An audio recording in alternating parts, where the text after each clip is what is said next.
So I finally started to learn in my life that when you ask for big from the universe must prepare you for big.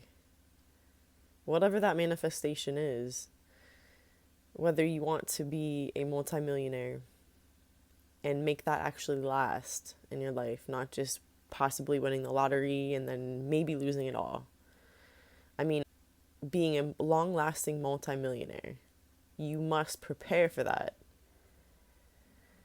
When it comes to finances, when it comes to building character, when it comes to responsibility, whatever it is, the universe must prepare you for that. So, a lot of the times when people ask for a certain manifestation, they ask for something big, and all of a sudden it looks like things are falling apart in their life, or that their life seems to be going backwards, or something tragic is happening, and they're like, what is going on? I literally asked for this thing and all of a sudden I'm getting the opposite. And when that's happening, be grateful for that, because that is the stepping stone to this manifestation. So let's say, for instance, if you want to manifest more abundance in your life financially, you may all of the sudden, you put that intention out there, and then it doesn't matter how long, maybe right after you've put this manifestation out, you lose your job. And you're like, what is going on? Like, I want to manifest more things and more abundance in my life, not, the opposite. So, this happens and people start to freak out, and they start to get mad at the universe as if, everything is going wrong. But when things go wrong after you've put that manifestation out there, that means everything is going right towards your manifestation. Things have to shift, and you have to get into a frequency energy to be able to attract that. So the universe is setting you up for success, but it may not look like that as you're moving through it. Things may be looking like they're going wrong, but they are going right. And that is when you need to trust the process.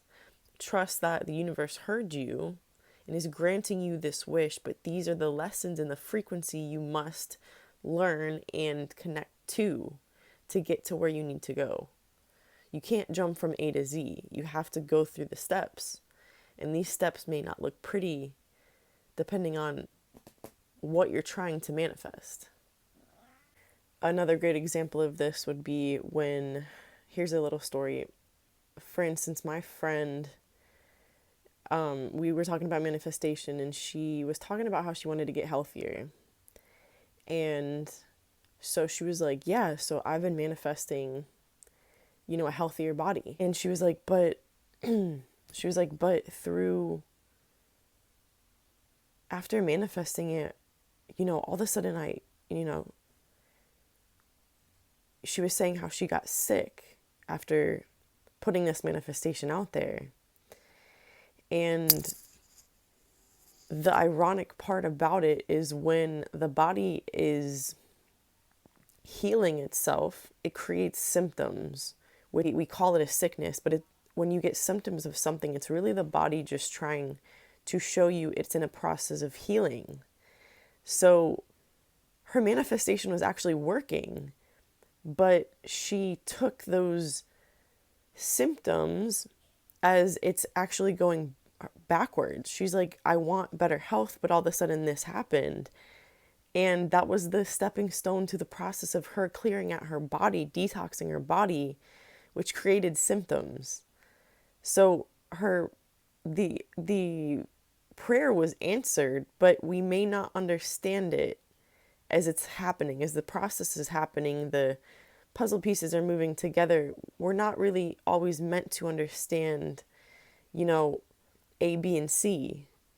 We just need to understand what we want and, vision that end result and trust the stepping stones in between. Have faith that your prayers are being answered. And it's not always going to look pretty when you're manifesting, especially, something big. Anything that's big takes time. So you have to trust the process.